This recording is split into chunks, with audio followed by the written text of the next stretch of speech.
Namachivaya. Once again coming back with Amarnath astro YouTube channel.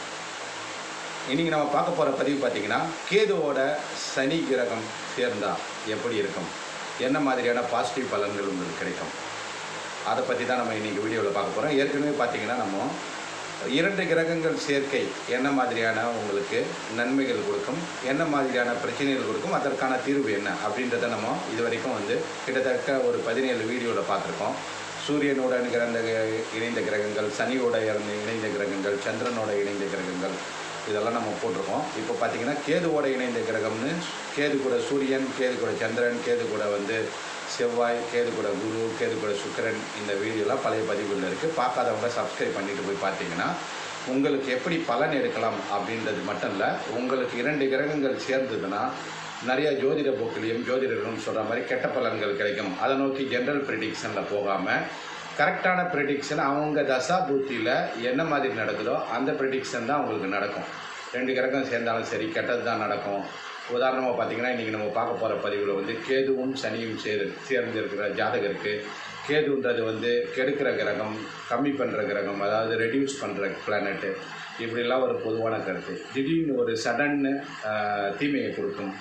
இந்த மாதிரி விஷயங்கள்லாம் ஜென்ரல் புக்கில் இருக்கும். இது கூட சனிக்கு சேர்ந்துருந்தால், சனி ஏற்கனவே இயற்கை பாவர், அவருக்கு பார்த்திங்கன்னா 100% அவர் தீமையை தான் செய்வார் அப்படின்னு பொதுவான கருத்து நிறைய வீடியோலேயே இருக்கும், புக்கிலையும் இருக்கும். எதுக்கு நான் இதை சொல்கிறேன்னா, பொதுவான கருத்துக்களை நீங்கள் உங்கள்கிட்ட வர கிளைண்ட்ஸுக்கிட்ட நீங்கள் சொன்னீங்கன்னா பொதுவான ப்ரெடிக்ஷன் அந்த கிளைண்ட்டுக்கோட ஜாதகத்துக்கு சரியாகப்பட்டு வராது. ஏன்னா ஒரு ஜாதகருக்கு அவங்களோட பிறந்த நேரம், பிறந்த தேதி, பிறந்த இடம், இதை வச்சு தான் அவங்களோட லக்னம் வரும்.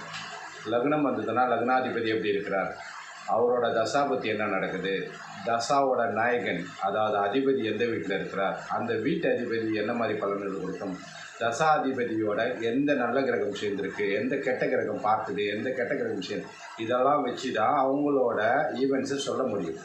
ஒருவேளை உங்களுக்கே ஒரு சந்தேகம் இருந்ததுன்னா, உங்களுக்கு சனி தசை நடக்கலாம், சுக்கிர தசை நடக்கலாம், குரு தசை நடக்கலாம், இல்லை செவ்வாய் தசை நடக்கலாம். இப்படி இருக்கும்பொழுது எனக்கு சரியான பலன்கள் கிடைக்கல, தொடர்ச்சியாக வர தசையில் பிரச்சனைகள் வருது அப்படின்னு உங்களுக்கு ப்ரெடிக்ஷன் எடுக்க தெரியாமல் ஒரு வேளை இருந்ததுன்னா, நீங்கள் சப்ஸ்கிரைப் பண்ணிவிட்டு கமெண்ட் பாக்ஸில் உங்களுடைய பிறந்த தேதி, பிறந்த நேரம், பிறந்த இடம் மற்றும் உங்களுடைய கன்ஃபியூஷன் என்ன, கேள்வி என்ன அப்படின்னு போட்டிங்கன்னா 24 மணி நேரத்தில் உங்களுக்கு கமெண்ட் பாக்ஸ்லேயே பதில் கொடுத்துருவோம். அது நம்மளை வீடியோவை பார்க்குறவங்களுக்கு கண்டிப்பாக தெரியும். தொடர்ந்து பதில்களும் கொடுத்துட்டு இருப்போம். எல்லாருக்கும் ஜோதிடம் சேரணும், எல்லாரும் ஜோதிடத்தை கற்றுக்கணும் அப்படின்றது தான் அமர்நாத் ஆஸ்ட்ரோவோட நோக்கம். நம்ம ஏற்கனவே சொல்லியிருக்க மாதிரி வீட்டுக்கு ஒரு மரம் வளர்ப்போம், வீட்டுக்கு ஒரு ஜோதிடரை உருவாக்கும். அது மாதிரி எல்லார் வீட்லேயும் ஜோதிடர் இருந்தால் அவங்களோட பலன்கள் மட்டும் இல்லை, அவங்களுக்கு தெரிஞ்சவங்க பலன், வீட்டில் இருக்கிறவங்களோட ப்ரிடிக்ஷன், என்ன ஈவெண்ட்ஸ் நடக்குது, இந்த மாதிரி நல்ல ஈவெண்ட்ஸ் நடந்தால் என்ன மாதிரி நம்ம டெவலப் ஆகலாம், ஒருவேளை சாதகமில்லாத பலன்கள் இருந்தால் எப்படி நம்ம அதை மேனேஜ் பண்ணலாம், என்ன மாதிரி கோயில் வழிபாடு செய்யலாம், அதெல்லாம் தான் நம்ம சொல்லி கொடுத்துட்டு இருக்கோம். அதெல்லாம் அது மட்டும்தான் நம்ம வீடியோவில் போட்டுட்ருக்கோம். சரிங்களா? இது வரைக்கும் 1000 பதிவு இருக்குது. பதிவை பார்க்காதவங்க சப்ஸ்கிரைப் பண்ணிவிட்டு பாருங்கள். பலன் எடுக்க தெரியலன்னா கண்டிப்பாக நீங்கள் கமெண்ட் பாக்ஸில் போடுங்க. உங்களுக்கு கண்டிப்பாக உங்களுக்கு பலன் எடுக்கிற அளவுக்கு ஜோதிடம் சொல்லித்தரது தான் அமர்நாத் ஆஸ்ட்ரோவோட நோக்கம். ஒருவேளை உங்களுக்கு ஜோதிட வகுப்பில் சேர்ந்து கற்றுக்கணும் அப்படின்னு விருப்பம் இருந்ததுன்னா மேலே இருக்கிற நம்பருக்கு நீங்கள் வாட்ஸ்அப் கொடுங்க. வாட்ஸ்அப் கொடுக்கும்போது ஜோதிட வகுப்பில் சேர்க்கிறேன் அப்படின்னு நீங்கள் சொல்ல வேணாம். உங்களுடைய பிறந்த தேதி, பிறந்த நேரம், பிறந்த இடம் கொடுத்தீங்கன்னா உங்களுக்கு ஜோதிடம் எந்த அளவுக்கு உங்களுக்கு தெரியும் இல்லை வரும் அப்படின்றத தெரிஞ்சுக்கிட்டு அதுக்கேற்ற மாதிரி சொல்லி கொடுக்குறது தான் அமர்நாத் ஆஸ்ட்ரோவோட நோக்கம். அதனால் விருப்பம் இருந்தால் நீங்கள் கொடுங்க. சரிங்களா? இப்போ நம்ம பதிவுக்கு போகலாம். கேதுவோட சனி சேர்ந்தால் என்ன மாதிரி பலன்கள் கிடைக்கும்? பொதுவாக பார்த்திங்கன்னா, ஜோதிடராக இருந்தாலும் சரி, ஜோதிட புத்தகமாக இருந்தாலும் சரி, சனியும் கேதுவும் சேர்ந்தால் நல்லா இருக்கிறத கெடுத்துருவாங்க. சனி தசை வந்ததுன்னு வச்சுக்கோங்க, முன்னாடி இருந்த குரு தசையில் நல்ல பலன்கள் வந்திருக்கும், சனி தசை ஸ்டாப் ஆகிடும். ஏன்னா கேது சேர்ந்துச்சு, சனி ஏற்கனவே இயற்கை பாவர் அப்படின்னு லக்னத்தெல்லாம் பார்க்காம அப்படியே ஜென்ரலாக பொது ப்ரெடிக்ஷனாக சொல்லிடுவாங்க. நீங்களும் அதை பார்த்துட்டு ஐயோ ஏதோ பிரச்சனை வரப்போகுது அப்படின்னு நீங்கள் நினச்சிக்கிட்டு குழப்பத்தில் இருக்கீங்க. ஆனால் அது உண்மையிலேயே நடக்குமான்னு கேட்டிங்கன்னா கண்டிப்பாக நடக்காது. ஏன்னா அதெல்லாம் குரு பயிற்சி பலன்கள், சனி பயிற்சி பலன்கள் மாதிரி ஒரு பொதுவான ப்ரெடிக்ஷனை ஜோதிடம்னு சொல்லி உங்களுக்கு சொன்னால் அது கண்டிப்பாக நடக்காது. இப்போது கேதுவும் சனியும் இருந்தால் உண்மையிலேயே என்ன நடக்கும்? அது ஒவ்வொரு ஜாதகருக்கும் அவங்கவுங்க வயசுக்கு ஏற்ற மாதிரி அவங்கவுங்களுக்கு ஏற்ற பலன்களை கொடுக்கும். அதாவது அவங்க உங்களுக்கு ஏற்ற நல்ல பலன்களை கொடுக்குமா, இல்லை என்ன மாதிரி பலன்கள் கொடுக்கும் அப்படின்னா ஒரு உதாரண ஜாதகத்தோடு நம்ம இன்றைக்கி பார்க்க போகிறோம். கேது கிரகத்தோட சனி வந்து ஒரே வீட்டில் சேர்ந்ததுன்னா, இப்போ பார்த்திங்கன்னா இந்த ஜாதகர் 10ஆம் தேதி ஜனவரி மாதம் 1985ஆம் வருடம், உங்கள்கிட்ட சிஸ்டம் இருந்தாலும் மொபைல் இருந்தாலும் போட்டு பாருங்கள். 10th ஜனவரி 1985 பிறந்த நேரம் பார்த்தீங்கன்னா காலை 10:24 சென்னையில் பிறந்திருக்காரு இந்த ஜாதகர். ஆண் ஜாதகம். இவரோட ஜோதிட கட்டம் என்ன சொல்லுதுன்னா, இவர் கும்ப லக்னத்தில் பிறந்திருக்கார். கும்ப லக்னத்திலேயே செவ்வாயும் சுக்கிரனும் இணைந்திருக்காங்க. செவ்வாய் பார்த்திங்கன்னா 18 டிகிரிலையும் சுக்கிரன் 12 டிகிரியிலும் இணைஞ்சிருக்கு. 7வது வீட்டில், அதாவது சிம்ம வீட்டில் சந்திரன் வந்து 6 டிகிரியில் இருக்குது. இப்போ சந்திரன் வந்து செவ்வாயை பார்க்குது, சுக்கிரனை பார்க்குது, மியூச்சுவல் ஆஸ்பெக்ட். எதுக்கு இதெல்லாம் சொல்கிறேன்னா, உங்களுக்கு ஜோதிடம் வரணும், ப்ரெடிக்ஷன் எப்படி எடுக்கணும்னு இதை வச்சு தான் நீங்கள் தெரிஞ்சிக்க முடியும். அதனால் எல்லா பிளானட்டும் எங்கே இருக்குது, அதனால் என்ன மாதிரி உங்களுக்கு நன்மை வரும், தசாபுத்தியில் எந்த வயசில் எந்த மாதிரி தசாபுத்தி பலன்கள் கிடைக்கும் அப்படின்றத நீங்கள் தெரிஞ்சுக்கணும். இது தவிர பார்த்தீங்கன்னா 4வது வீட்டில் ராகு இருக்குது. 4வது வீட்டில் ரிஷப வீட்டில் 4ல் ராகு இருந்தால் 10ல் கேது இருக்கு இல்லைங்களா. இதுதான் நம்ம பதிவு. 10ல் கேது இருக்குது, 1 டிகிரியில் விருச்சிக ராசியில். அதே 1 டிகிரியில் சனியும் சேர்ந்திருக்கிறது. ரெண்டும் ஒன்றாக ஒரே டிகிரியில் ஒரே நட்சத்திரத்தில் இருக்குது. ஒரே நட்சத்திரம்னா என்ன நட்சத்திரத்தில் இருக்குதுன்னு பார்த்தீங்கன்னா, நீங்கள் விசாகம் 4ஆம் பாதத்தில் இருக்குது. சரிங்களா. இது பார்த்தீங்கன்னா லக்னத்துக்கு 10வது வீட்டில் இருக்குது. இதுவும் முக்கியம். இப்போ பார்த்தீங்கன்னா 11ல் சூரியன், குரு, புதன் 3 கிரகம் சேர்ந்துருக்கு. இதில் வந்து குரு வந்து அஸ்தகந்தமாக இருக்குது, சூரியன் இருக்குது, சூரியன் கூட வந்து புதனம் இருக்குது, குரு மட்டும்தான் அஸ்தகந்தமாக இருக்குது. சரிங்களா. இப்போ இந்த ஜாதகருக்கு 40 வயசு ஆகுது. சரிங்களா. இப்போ நடக்கிறது வந்து இவருக்கு செவ்வாய் தசை நடந்துட்டு இருக்குது 2031 வரைக்கும். பொதுவாக என்ன சொல்லுவாங்க, செவ்வாய் வந்து 10வது இடத்தாதிபதி, 10ல் வந்து சனியும் கேதுவும் இருக்குது, தொழிலில் வந்து பிரச்சனையை கொடுத்துரும் அப்படின்னு சொல்லுவாங்க. செவ்வாய் 3வது இடத்த அதிபதி கூட வெளிநாடு வேலை செஞ்சுருந்தால் தான் திருப்பி வந்து ஹோம் டவுனுக்கு வந்துடுவார். ஏன்னா 10வது இடத்த அதிபதி வந்து இப்போ வேலையில் வந்து பர்மனெண்ட்டை கொடுக்க மாட்டார். இப்படிலாம் பொதுப்பலன் அப்படின்றதெல்லாம் இந்த ஜாதகருக்கு நடக்குதா இப்போ செவ்வாய் தசையில் அப்படின்னு கேட்டிங்கன்னா சத்தியமாக இல்லை. ஏன்னு கேட்டிங்கன்னா, செவ்வாய் கூட சேர்ந்துருக்கிறது சுக்கிரன். ஏற்கனவே சொன்னோம் லக்னத்திலேயே செவ்வாயும் சனியும் பரிவர்த்தனையில் இருக்காங்க. 10வது வீடும் லக்னாதிபதியும் பரிவர்த்தனையில் இருக்காங்க. செவ்வாய் தசை சந்திரன் பார்க்குறாரு. சந்திரன் வந்து தேய்பிரை சந்திரனாக இருந்தாலும் இவர் பிறந்தது பார்த்திங்கன்னா வந்து அஷ்டமி தேதிக்கு முன்னாடி பிறந்திருக்கார். அதனால் சந்திரனோட பவர் நல்லாவே இருக்குது.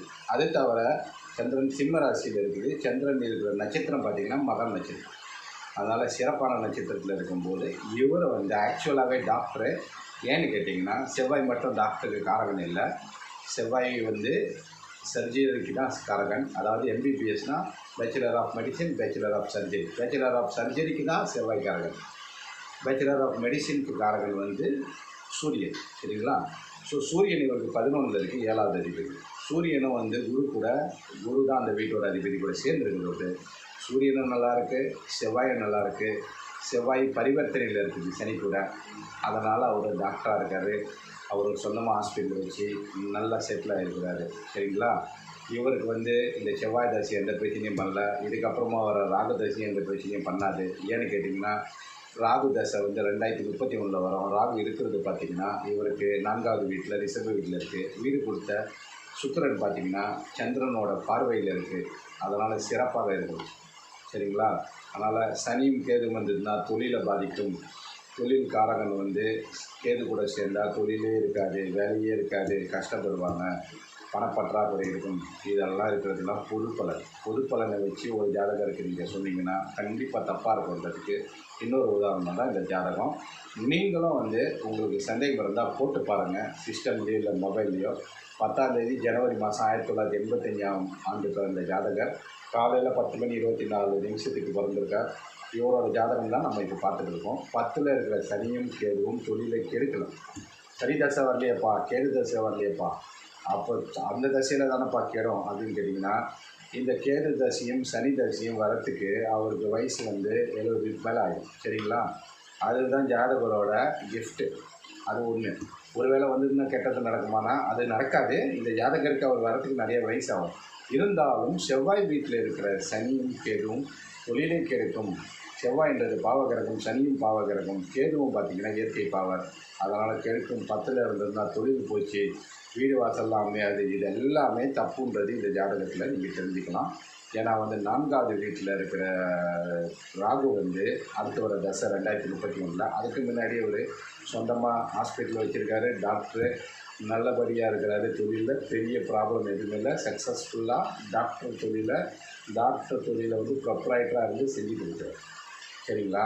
டாக்டர் ஆகணும், டாக்டராக யார் ஆவாங்கன்றதுக்கு இதே ஒரு இதுதான். ஏன்னா வெறும் செவ்வாய் வந்து இயற்கை சுபருடன் சேர்ந்து விட்டார், அவர் கண்டிப்பாக டாக்டர். செவ்வாயின் தொழில்கள் வந்து ஃபஸ்ட்டு வந்து டாக்டர் தான் அப்படின்னு சொல்கிறதுலாம் வந்து ஜோதிட புக்கில் இருக்குது. சரிங்களா? நான் இல்லைன்னு சொல்லலை. ஆனால் ஜாதகருக்கு செவ்வாய் மட்டுமே இருந்தால் டாக்டர் ஆகிடுவாங்களா? 1-2 பேர் டாக்டராக இருப்பாங்க. ஆனால் வெறும் இந்த செவ்வாய் மட்டுமே டாக்டர் கிடையாது. செவ்வாய்ன்றது bachelor of surgery, bachelor of மெடிசினோட காரகன் வந்து சூரியன். 2 பேருமே வந்து இயற்கை சுபரோடையோ இல்லை நல்ல வீட்டில் ஃப்ரெண்ட்லி ஸ்டைலில் இருந்து அந்த தசாபுத்தி வந்திருந்தால் தான் டாக்டர் ஆகும். இவர் டாக்டர் ஆனது சந்திர தசையில் வந்து டாக்டர் ஆகிட்டார். சந்திரன் நீட்டு ஓனர் வந்து சூரியன் 11ல் இருக்கார், அதனால் டாக்டர் ஆகிட்டார். அது சந்திரனை வந்து செவ்வாய் பார்க்குறாரு. சரிங்களா? சந்திரனை செவ்வாய் வந்து சுக்கிரன் கூட சேர்ந்து பார்க்குறாரு, அது முக்கியம். சந்திரனோட வீட்டு ஓனர் சூரியன் வந்து குரு கூட சேர்ந்துருக்கு, அதனால டாக்டர். சரிங்களா? வெறும் ஒரே ஒரு பிளானட் வந்து உங்களோட தொழிலையும் நல்லாக்கும் இல்லை கெட்டு போயிடும் அப்படின்னு சொல்கிறது ரொம்ப தப்புன்றது இந்த ஜாதகத்துலேருந்து நீங்கள் தெரிஞ்சுக்கலாம். உங்களுக்கும் இந்த மாதிரி ஒரு குழப்பம் இருந்ததுன்னா உங்கள் ஜாதகத்துலேயோ இல்லை வேறு ஒருத்தங்க ஜாதகத்துலேயோ கிளாரிஃபிகேஷனுக்காக நீங்கள் கமெண்ட் பாக்ஸில் போடுங்க. கண்டிப்பாக 24 மணி நேரத்தில் உங்கள் கேள்விக்கு பதில் கண்டிப்பாக அதே கமெண்ட் பாக்ஸில் ரிப்ளையாக வந்துடும். ஆனால் முழு தகவலோடு போடணும். முழு தகவல்னால் உங்கள் பெயர், பிறந்த தேதி, பிறந்த நேரம், பிறந்த இடம். வேறு ஒருத்தன ஜாதகம்னா அவங்க பேர், பிறந்த நேரம், பிறந்த இடம், பிறந்த தேதியை போட்டு என்ன குழப்பம், என்ன மாதிரி பிரச்சனை, இல்லை இதை நான் தெரிஞ்சுக்க விரும்புகிறேன் அப்படின்னு நீங்கள் போட்டிங்கன்னா உங்களுக்கு பதில் வந்து கண்டிப்பாக கிடைக்கும். சப்ஸ்கிரைப் பண்ணி போட்டிங்கன்னா பெல் ஐக்கான் ப்ரெஸ் பண்ணிங்கன்னா பதில் வரும்போது அலர்ட் உங்களுக்கு வரும். அதனால் சனி கேது சேர்க்கை வந்து சாபக்கேடு இல்லை, சக்ஸஸ்.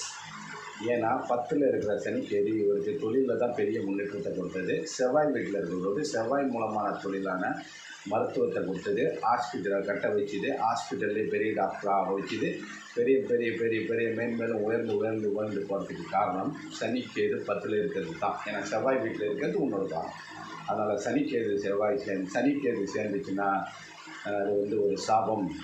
10ல் இருந்ததுன்னா வேலை போயிடும், 8ல் இருந்தால் ஆயுள் போயிடும், இல்லை 7ல் இருந்தால் கல்யாணம் ஆகாது. இதெல்லாம் வந்து பொது பலன்களை நம்பி நீங்கள் குழப்பாதீங்க. உங்களுடைய ஜாதகமோ இல்லை யாருக்கு நீங்கள் ஜாதகம் பார்க்குறீங்களோ எல்லா பிளானட்டையும் ஃபஸ்ட்டு பாருங்கள். லக்னாதிபதி எப்படி இருக்குன்னு பாருங்கள். அதை வச்சு தான் ஒரு தசாபுத்தி பலன் எந்த வயசில் இருக்காரோ அதுக்கேற்ற மாதிரி பலன்கள் கிடைக்கும். சரிங்களா? அதனால் குழம்பாமல் சரியான ப்ரிடிக்ஷன் தெரிஞ்சுக்கிறதுக்கு தொடர்ந்து நம்ம வீடியோ பதிவு பாருங்கள். மற்ற பதிவுலேயும் நீங்கள் பார்த்தீங்கன்னா சரியான ப்ரிடிக்ஷன் எப்படி இருக்குதுன்னு நம்ம உதாரணத்தோடு சொல்லியிருக்கோம். இந்த பதிவை பற்றிய உங்களோட கமெண்ட்ஸ் வந்து கமெண்ட் பாக்ஸில் கண்டிப்பாக போடுங்க. உங்களுக்கு ஜோதிடம் தேவைன்னா வந்து இல்லை உங்களுக்கு தெரிஞ்சுக்கணும்னாலும் கமெண்ட் பாக்ஸில் போடுங்க. அனைத்து ராசிகளும் சிறப்பாக வாழ அமர்நாத் அஷ்ட வாழ்த்துக்கிறது. வாழ்க வளமுடன். நன்றி, வணக்கம். மீண்டும் ஒரு அடுத்த பதிவில் கேதுவோட வேறு கிரகம் இப்போ இருக்கிறது ஒரே ஒரு பதிவு தான் பெண்டிங்கு. நம்ம இப்போ பெண்டிங் பதிவு வந்து அடுத்த இதில் வந்து நம்ம பார்ப்போம். சரிங்களா? கேதுவோட சேர்ந்து கிரகம். சரிங்களா? நன்றி, வணக்கம். வாழ்க வளமுடன்.